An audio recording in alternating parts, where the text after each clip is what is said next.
철도 관제사 이야기라고 하나님의 십자가 사랑을 깨달을 수 있는데 참고가 될 만한 영화가 있습니다. 실화를 바탕으로 나온 영화라고 하는데요. 이 영화 내용으로 어떤 크리스천 분들이 제작한 영상이 있습니다. 이걸 잠깐 함께 보시고 말씀 나누겠습니다. 네, 영상을 올렸는데 저작권 문제 때문에 이 철도 관제사 제작 영상은 빼고 다시 올리겠습니다. 이 철도 관제사 영화 내용은 다른 채널에서 영상이 많이 올라와 있어서 쉽게 찾아보실 수 있으니 못 보신 분들은 한번 보시고 참고하시면 좋겠습니다. 네, 철도 관제사 이야기를 참고해서 오늘 주제로 돌아가 보겠습니다. 기차에 탄 승객들이 그 아버지가 어떠한 희생을 치르며 살렸는지 당시에도 알지 못했고 나중에도 알지 못한 채 각자의 일상으로 돌아가는 장면이 나옵니다. 이렇게 자기가 죽을 목숨이었는지 모르고 또 나를 살리기 위해서 어떤 누군가가 어떤 존재가 자기 하나뿐인 소중한 아들의 생명값을 치렀다는 것을 모르면 그가 준 은혜를 감사할 줄도 모르고 생명을 살렸다는 이 기쁜 소식이 기쁘게 여겨지지도 않고 이걸 믿으면 영원한 생명을 받는다는 이 구원의 선물이 선물로 인식되어지지 않는 겁니다.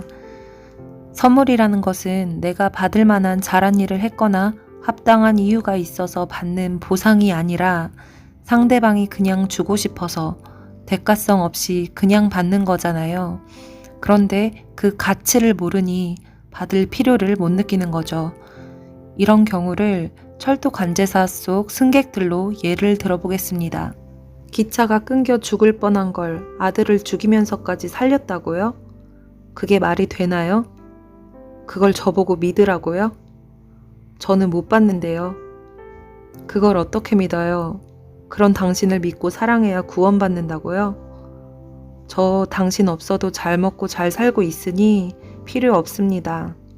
이게 선물인지도 모르겠고 굳이 안 받아도 돼요. 이렇게 하나님이 베푸신 십자가 사랑을 들었을 때 자기가 죄인이라는 걸 깨달았을 경우와 못 깨달았을 경우 어떤 식으로 마음이 형성되고 어떠한 생각들이 드는지 1편에 이어 자세하게 예시를 들어봤는데요.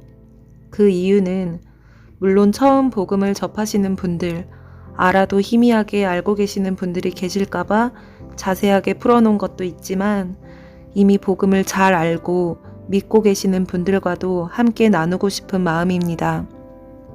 하나님을 처음 만났을 때를 생각해 보세요. 죄만 쫓아다니며 잘한 거 하나 없을 때 찾아와 주셨습니다. 비참한 몰골뿐인 내게 오셔서 사랑을 고백하시고 복음이라는 기쁜 소식을 알려주셨습니다. 이런 하나님의 일방적인 은혜를 알았을 때 하나님 정말 감사해요. 하나님 너무 사랑해요. 했던 그 첫 마음, 여러분의 그 첫사랑, 지금도 안녕하신가요? 이분을 알지도 못하고 지옥 가는 줄도 모르고 좋다고 죄에 빠져있던 내게 찾아오셔서 사랑한다 고백하시고 두 팔 벌려 안아주신 하나님은 지금도 우리를 그 마음 동일하게 사랑하고 계시는데 지금 여러분도 그러신가요? 하나님은 우리와 영원히 사랑 나누고 싶으셔서 첫마음이 변치 않기를 원하시는데 여러분도 하나님과 영원히 사랑 나누고 싶어서 첫마음이 변치 않기를 원하는 마음 있으신가요? 만약 첫사랑을 잃으셨다면 첫사랑을 만났던 그때 그 시절, 그때 느꼈던 그 감격, 그 뜨거운 가슴으로 했던 모든 행위들, 그 처음 마음과 첫 행위를 기억해 보자는 것입니다. 지금 기억을 떠올려 보세요. 하나님 처음 만날 당시 지금과 비교할 때 성경 지식이 더 있었나요? 종교적 선행이 있었나요?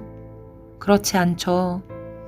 그냥 우리의 영혼이라는 존재 자체를 있는 그대로 사랑하시니까 어둠 속에서 헤매일 때 찾아와 주셔서 건져내 주신 거잖아요.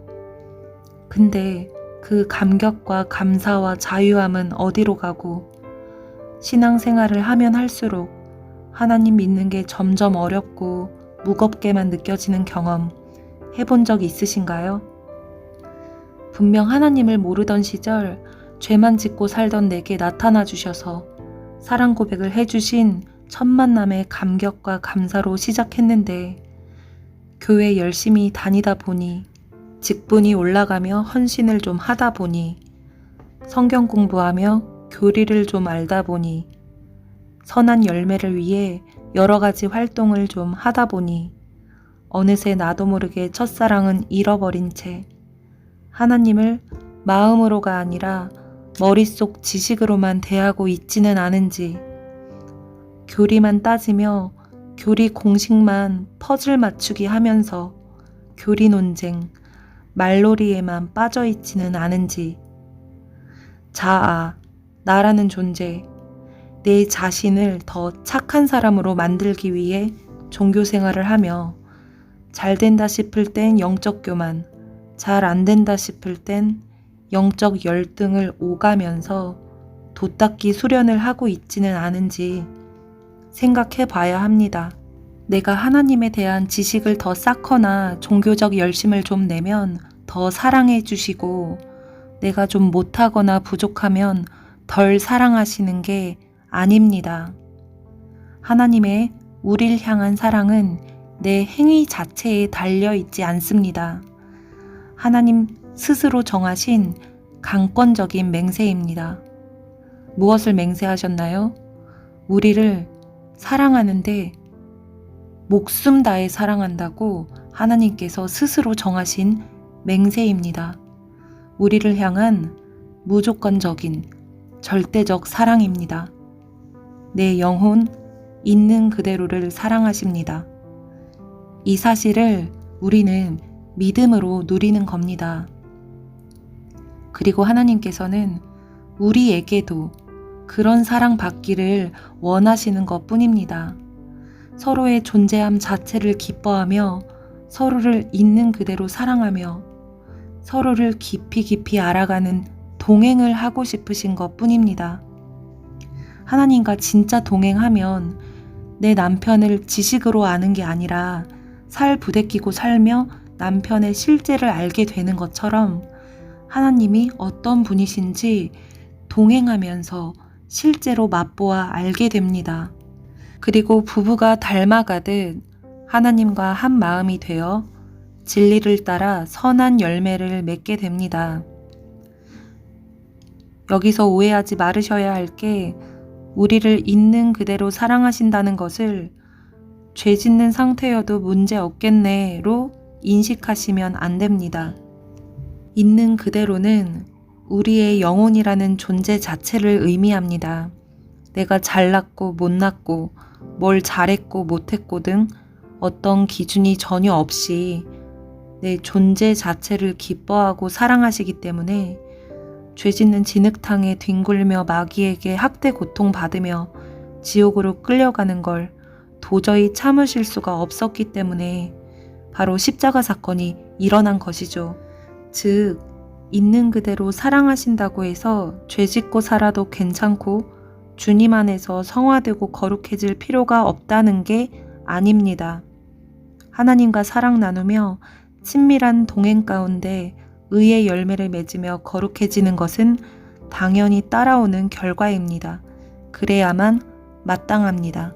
하나님을 향한 첫사랑은 식은 채 하는 종교 생활에 대해 문제 삼는 것이고, 함께 생각해 보자는 의미입니다. 근신하는 마음으로 각자의 심령을 돌아보는 시간이 되기를 원합니다. 그러니 이 부분 헷갈리거나 오해 없으시기를 바랍니다. 요한계시록 2장 4절에서 5절 말씀. 그러나 너를 책망할 것이 있나니 너의 처음 사랑을 버렸느니라. 그러므로 어디서 떨어졌는지를 생각하고 회개하여 처음 행위를 가지라. 만일 그리하지 아니하고 회개하지 아니하면 내가 너에게 가서 너의 촛대를 그 자리에서 옮기리라. 아멘. 에베소 교회는 선악을 분별하고 진리를 따라 악으로부터 구별된 믿음의 행위가 있었고 예수님을 믿는 이유로 갖은 핍박과 고난을 견디며 많은 수고를 하고 있었습니다. 이 부분에 대해 인정하시지만 첫사랑을 버린 것에 대해 주님께서는 에베소 교회에게 강한 책망을 하십니다.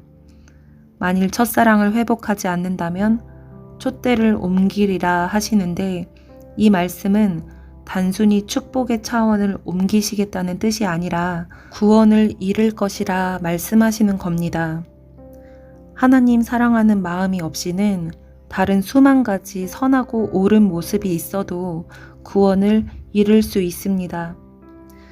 저와 여러분이 지금 이 시간 예수님을 뜨겁게 만났던 첫 순간, 첫 마음, 첫 사랑, 그 마음이 지금도 여전하신지, 혹시 식지는 않았는지, 식었는지도 모르고 내가 잘 믿고 있고 구원받았다고 착각하고 있지는 않은지, 하나님 은혜에 대한 뜨거운 감사, 하나님과 더 가까이 하고 싶고 더 깊게 알고 싶은 뜨거운 열망과는 멀어진 채 그 사랑하는 마음만 빼고 다 하고 있지는 않은지, 그냥 종교 생활만 하고 있지는 않은지 생각해보는 시간 되기를 원합니다. 정말 내가 죽을 죄인임을 인지하는 겸손한 마음일 때 이런 자격 없는 자에게 은혜 베풀어 주시는 그 하나님의 사랑에 감격할 수 있습니다.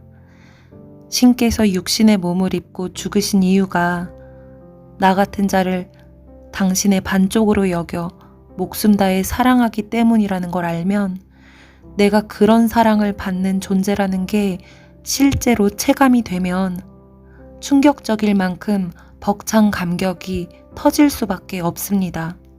이런 분께 감사함은 물론 나도 이분을 위해서 무엇이든 그게 목숨이라 할지라도 기꺼이 드리고자 하는 마음, 내가 이분을 정말 사랑하고 끝까지 이 사랑 지키겠다는 충성과 맹세를 자원하는 심령으로 드릴 수가 있습니다. 결혼하고 살다 보면 사랑은 식는 게 당연한 거야 라는 인식이 진리가 아니라 비정상입니다. 첫 마음을 죽는 날까지 지키는 것이 정상적인 결혼 생활이며 이것이 진리입니다. 사랑은 남녀 간 정기 좀 오르다가 식어버리는 감정, 이런 감정의 차원이 아니라 어떠한 무엇과도 바꾸지 않고 죽을 때까지 사랑하겠다는 맹세입니다.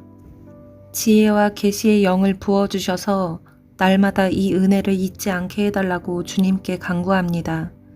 이 무비보셋 같은 자임을 늘 겸손한 마음으로 잊지 않도록 근신함으로 깨어 있기를 바랍니다. 이런 내 실체를, 내 실제 처지를 알면 이런 나를 살리신 예수님만 자랑할 수 있는 것입니다. 이 자격 없는 자에게 거저주신 사랑을 알면 나도 다른 이에게 거저줄 수 있게 됩니다. 나의 처지를 파악하지 못하면 죄성상 어떻게든 나를 높이고자 하기 때문에 내가 뭐 좀 하면 교만해지거나 좀 못한 것 같으면 열등감을 느끼는 등 잘남과 못남의 세상 기준, 다 마귀가 뿌려놓은 거짓말들이죠. 이 거짓말에 속으면서 그게 맞다라고 여기며 믿음으로 받아들이고 교만해지거나 열등해지거나 이 두 영역을 오고 가면서 삽니다.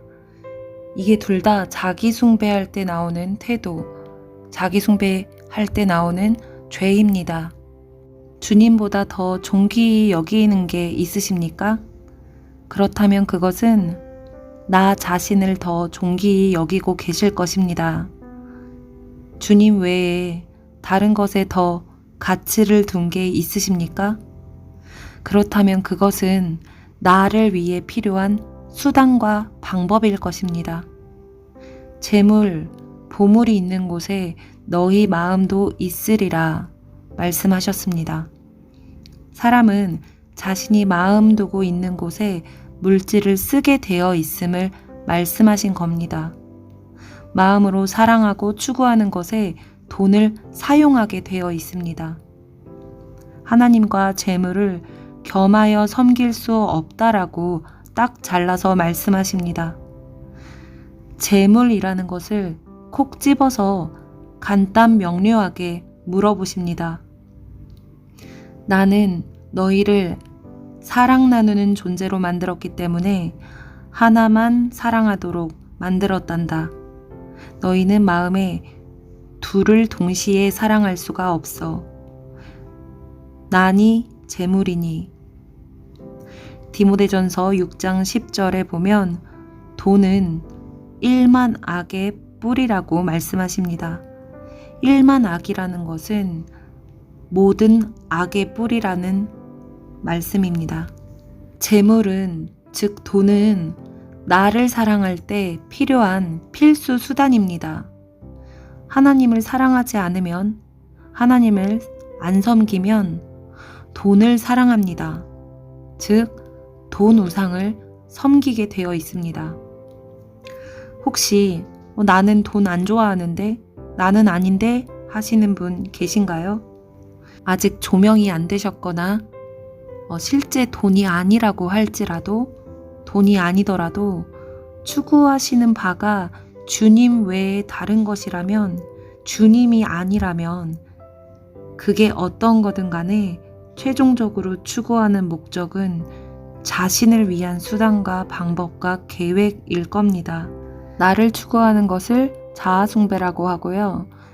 이것이 바로 본질상 진노의 자식인 원죄입니다. 아담과 하와가 처음 하나님의 말씀을 불순종한 이유가 자기가 하나님 없이 살고 싶은 그 마음에서 비롯되었습니다.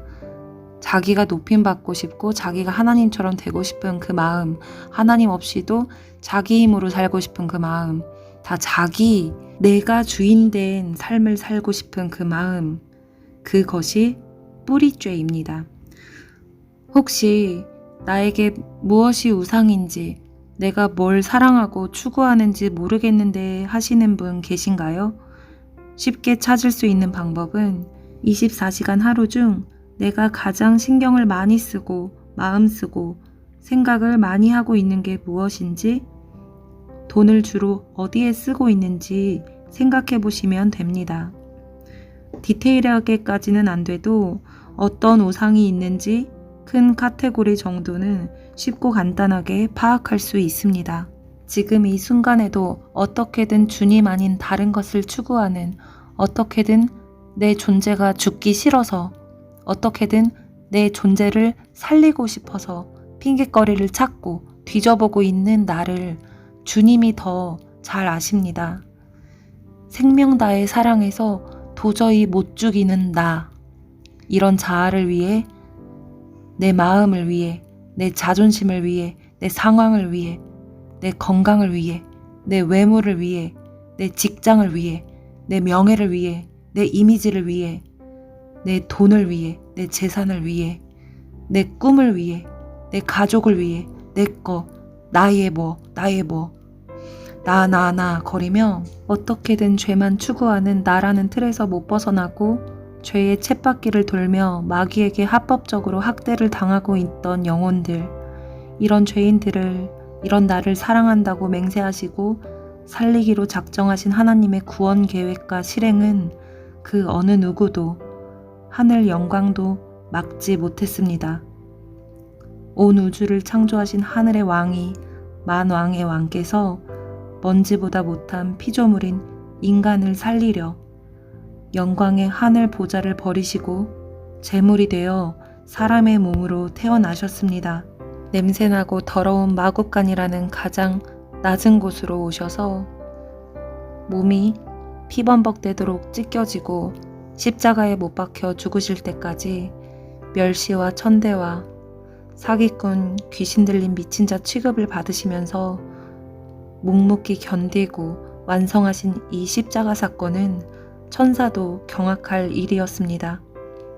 천지를 지으신 이 분이 끝까지 주님을 거절하겠다는 인간을 사랑하심으로 이 땅에 내려오셨습니다. 그렇게 거절감 느끼시면서도 율법의 저주대로 나무에 달려 죽으셔서 율법의 본질적인 의미 그대로 완벽하게 지키고 행하셔서 율법을 완성하셨습니다. 그리고 만복의 근원이 되셨습니다.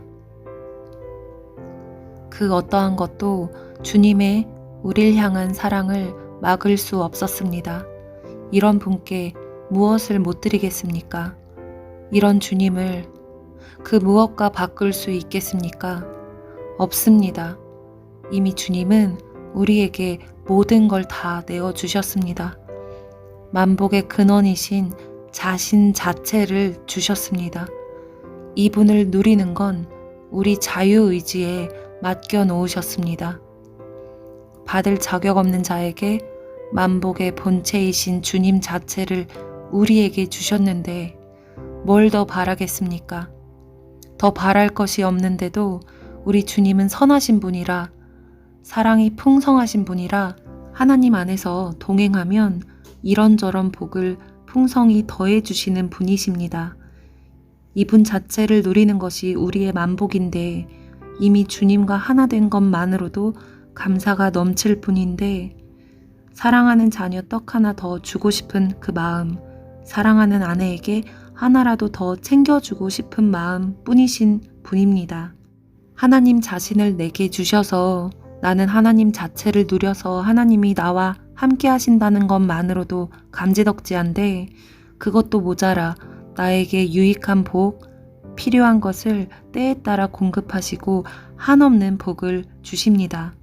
그런데 예수님을 믿으면 무슨 복이 따라오는지, 다음은 뭐 있는데? 믿으면 내게 무슨 유익이 있는지, 예수님 믿으면 그럼 뭐가 좋은데? 이런 식으로 믿음의 본질을 모르고 믿은 다음에만 관심이 있는 사람들, 하나님이라는 존재 자체에는 관심이 없고 하나님이라는 능력자 손에서 뭐가 나올지만 관심이 있는 죄인들. 시편 105편 4절, 여호와와 그 능력을 구할지어다. 그의 얼굴을 항상 구할지어다. 아멘. 하나님의 얼굴을 구한다. To seek God's face. 이게 히브리 원어 용법으로는요, 하나님 그 분을 구한다라는 뜻입니다. 하나님의 얼굴을 구한다는 것은 하나님 그 존재 자체를 구한다라는 것입니다. 하나님이 주시는 복이 아니라 하나님 존재 자체를 원하는 것을 말합니다. 하나님이 우리의 영혼이라는 존재 자체를 있는 그대로 사랑하시는 것처럼 우리도 하나님의 계신 그대로 하나님의 존재 자체를 사랑하는 것, 이것이 정말 하나님을 사랑하는 마음이고, 이것이 정말 하나님과 동행하는 진짜 신부, 진짜 믿음의 자, 진짜 하나님의 자녀, 진짜 하나님이 원하시는 것입니다. 하나님과 함께하는 동역의 차원은 어떨까요? 하나님께서 자신의 뜻을 펼치시고 이루시는데 제한이 있으신 분인가요? 그렇지 않죠. 능력의 제한이 없으신 분께서 스스로 완벽히 하실 수 있습니다. 무슨 일이든 스스로 완성하실 수 있는 완전한 분이 그럼 왜 저와 여러분과 동역하기를 원하시는 거죠? 이 질문에 대해서 자녀를 키울 때에 대해 생각해 보겠습니다.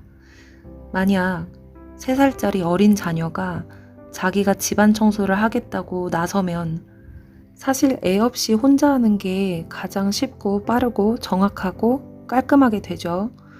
아이가 끼어들면 오히려 일거리만 생기고 시간 끌고 괜히 일만 복잡해지는, 도와주는 게 아니라 방해만 되는 게 사실이죠.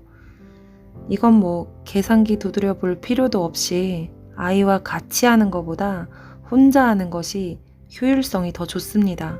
그런데 아이와 함께하면 손해볼 위험이 있음에도 불구하고 그래 함께하자 하는 이유가 뭔가요?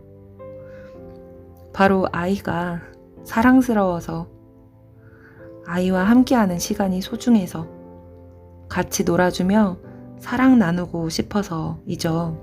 함께 공감대를 형성하고 교감하는 행복이 있어서 그렇습니다. 아이를 참여시키고 잘할 수 있도록 아이 수준에서 이해하기 쉽게 설명도 해주게 되고 시범도 보여주고 천천히 하면서 아이가 감당할 수 있는 속도로 알려주죠. 그리고 혹시 다칠까봐 계속 따라다니면서 한시도 눈을 떼지 않고 안전을 살피면서 전적으로 도와줍니다.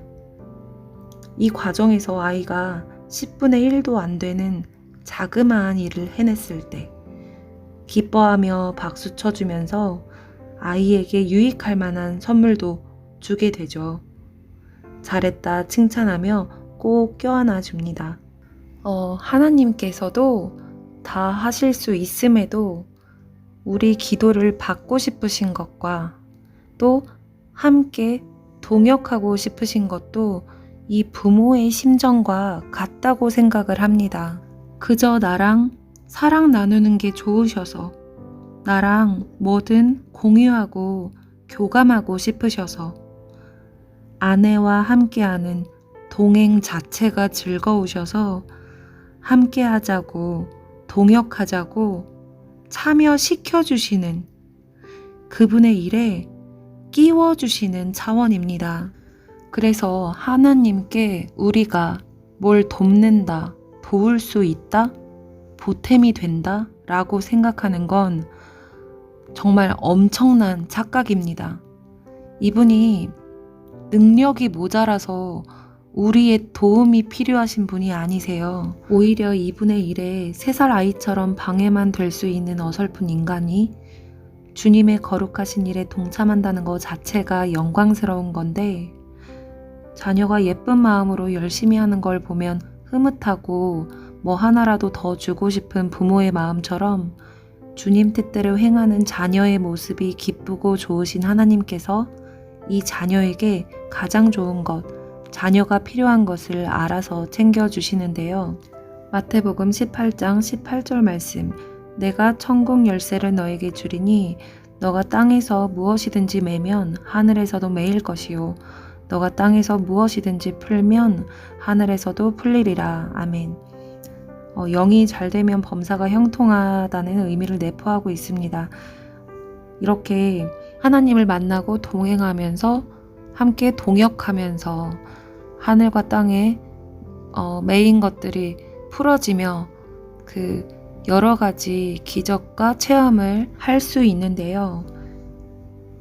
무언가 눈에 보이는 체험, 예를 들면 땅에서 매인 것들이 전화위복이 되는 사건, 질병 치유라던가 빚의 문제가 해결되고 직장 문제, 가정 문제가 풀리는 그런 기적들 예를 들 수 있겠고요. 영적 체험 같은 경우는 신령한 하늘의 은사들, 영적 지혜들, 환상과 입신 등등 이런 기적을 체험할 수가 있겠죠. 그런데 이러한 체험을 한 게 마치 내가 뭐라도 돼서 내가 기도는 이 정도 좀 하니까 내가 뭘 좀 했으니 이렇게 받을만 하지 등등 이라고 생각하는 건 큰 교만과 오산입니다. 말은 하나님께 영광을 돌린다고 하지만 속으로는 내가 영광받고 내가 높임받는 경우가 많잖아요. 그런데 이 은혜들 왜 받았나요? 나를 좀 돋보이게 하려고 받았나요? 이 은혜를 주신 이유는 자신을 높이는 도구로 활용하라고 주신 게 아니라 이것을 통해서 하나님이 하나님 되심이 증거되어 영광을 나타내시고 이를 통해 한 영혼이라도 주님께 돌아오도록 예수님의 증인이 되라고 주신 겁니다. 예수님만 자랑하는 것, 십자가 복음만 드러내고 나는 십자가 뒤에 감추어져야 되는데 사실 나는 이미 예수님이 십자가에 죽으실 때 같이 죽었죠. 같이 죽었다라고 여기는 믿음으로 사는 겁니다. 그래서 이미 죽은 내가 살아서 드러나는 일이 있으면 안 되겠죠. 그런데 이 죽은 자아를 살려내서 십자가 앞에서 막 춤을 추고 있습니다. 나를 좀 보라고. 나 좀 어떠냐고. 나 좀 괜찮지 않냐고. 누더기 옷 입은 거 부끄러운지도 모르고 교만 떠는 모습. 이런 모습이 누구나 예외 없이 매 순간 자기 부인하며 마음을 지키지 못하면 잘 가다가도 변질되고 넘어질 수 있습니다. 구원은 선물이지만 받은 선물 잃지 않도록 죽을 때까지 두려움과 떨림으로 구원을 이루어 가야 합니다.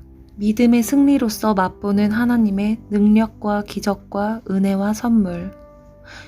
나 자격 없는 잔데 이 은혜 누가 주셨냐면 위대하신 영광스러운 하나님이 주셨다고 하나님만 높이고 하나님 영광만 드러내는 것. 이렇게 거저 받은 은혜를 거저 흘려보내는 이웃사랑을 원하시는 겁니다. 하나님 사랑과 이웃사랑에 계속되는 선순환을 원하시는 겁니다.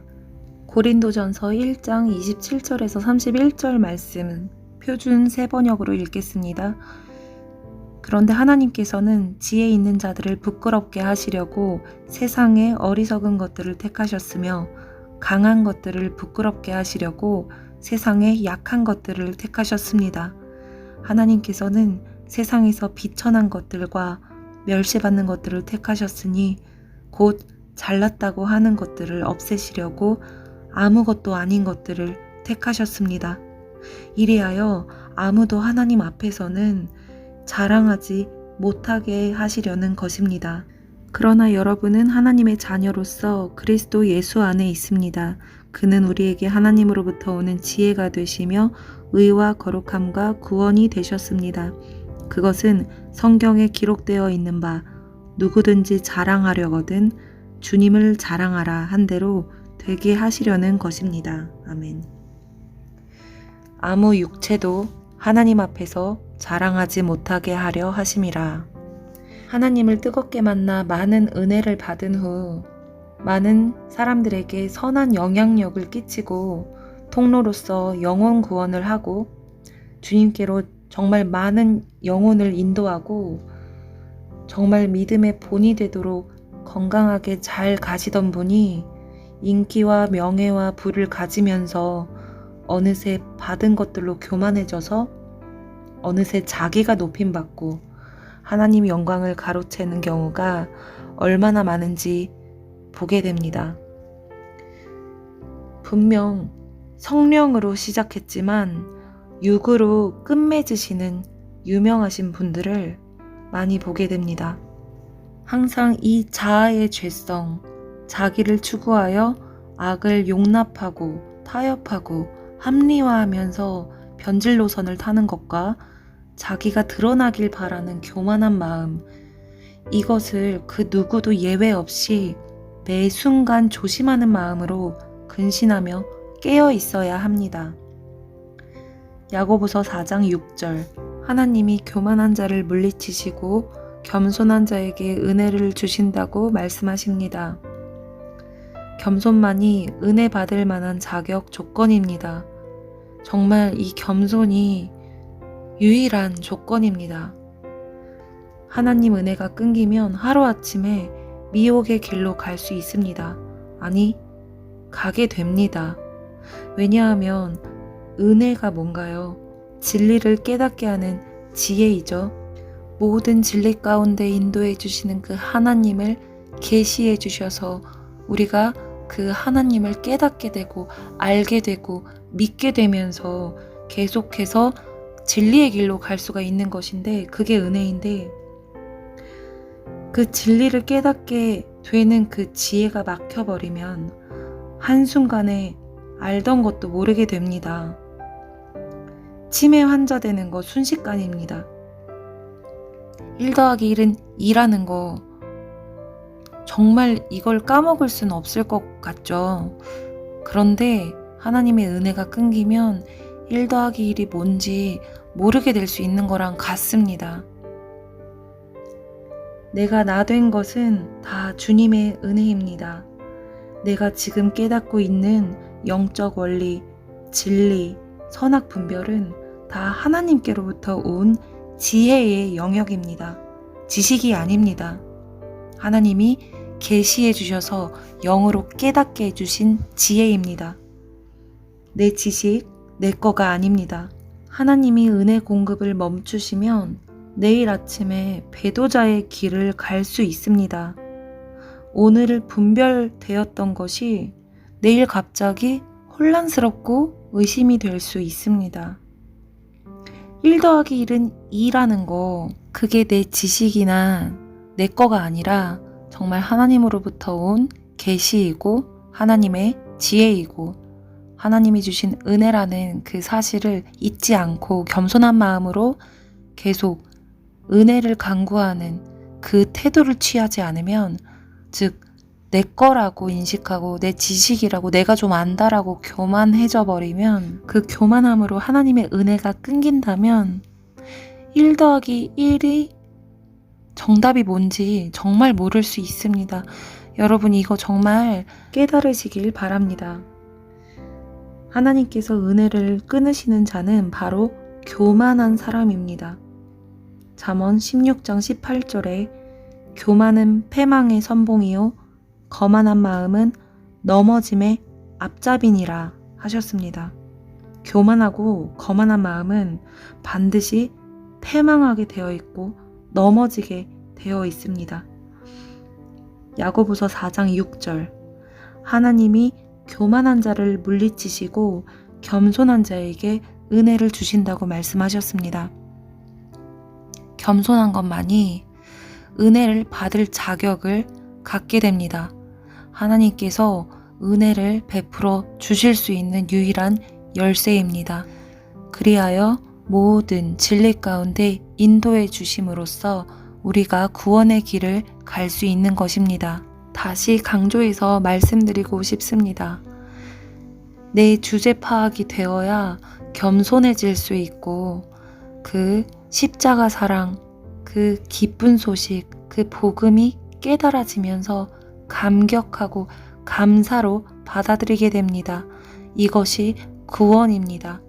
자격 없는데 거저받은 은혜에 감사와 감격하는 마음을 추구하고 갈망하고 사모하고 간구하시길 바랍니다. 그 첫 마음, 그 첫사랑을 회복하시기를 바랍니다. 기도하겠습니다. 평생 틈만 나면 고개를 쳐들고 교만해지려고 하는 악독한 이 죄인을, 이 비참한 나를 주님이 더 잘 아십니다. 누더기 옷 입고선 하나님 앞에, 사람 앞에 뭐라도 된 거 마냥 착각하고 교만 떨고 내가 높임받고 영광 받아먹으려고 하는 이 악독한 마음을 주님이 더 잘 아십니다. 이런 나를 교만 떨다가 지옥 떨어지게 내버려 두지 않으시고 나의 신세와 실제 처지를 깨닫게 해주심을 감사합니다. 이런 지옥 판결밖에 답이 없는 저를 위해서 목숨 바쳐 살려주셔서 감사합니다. 제가 주님께 어떠한 은혜를 받았는지 잊지 않게 하시옵소서. 어떻게 죽어 마땅한 자를 이처럼 사랑해 주실 수 있습니까? 도대체 제가 뭐길래 이토록 챙겨주시는 건가요? 이 무비보셋 같은 자를 이처럼 사랑해 주실 수 있습니까? 이 거저받은 은혜 거저 흘려보내며 베풀고 살도록 붙들어 주시옵소서. 자격 없지만 아들의 생명값 지불해 주시고 사랑해 주셔서 감사합니다. 자격 없지만 왕의 자리로 불러주시고 함께 앉고 먹게 해주셔서 감사합니다. 아버지, 우리가 무엇이간데 자격 없는 자에게 베푸신 은혜가 크고 놀랍습니다. 항상 겸손한 마음으로 내 주제를 까먹고 교만 떨지 않도록 주님의 은혜 잊지 않도록 은혜 베풀어 주시옵소서. 하나님의 손에 관심을 두는 게 아니라 하나님 존재 자체를 원하고 구하며 더 당신의 마음속 깊이 들어가는 친밀함을 갈망하여 더욱더 하나님을 알아가며 점점 더 사랑이 깊어지기를 원합니다. 그것만이 저의 유일한 소원입니다. 주님과 진리를 더 맛보기를 원합니다. 지혜와 계시의 영으로 주님을 존재적으로 깊이 알게 하시옵소서. 지혜와 계시의 영을 구하는 것이 내가 하나님을 좀 안다, 내가 성경을 좀 안다 하는 높은 마음으로 영적 교만을 위한 것이 아니라 하나님께서 베푸신 놀라운 사랑과 은혜가 어떠한 것인지 알아서 평생 가운데 그 거저받은 사랑 거저 나누면서 살기를 원합니다. 하나님을 사랑하는 대가가 목숨이라고 할지라도 주님이 제게 이미 하신 것처럼 저도 기꺼이 목숨 내놓으며 따라가는 주 예수 그리스도 닮아갈 수 있도록 자비를 베풀어 주시옵소서. 감사드리며 예수와의 이름으로 기도드립니다. 아멘.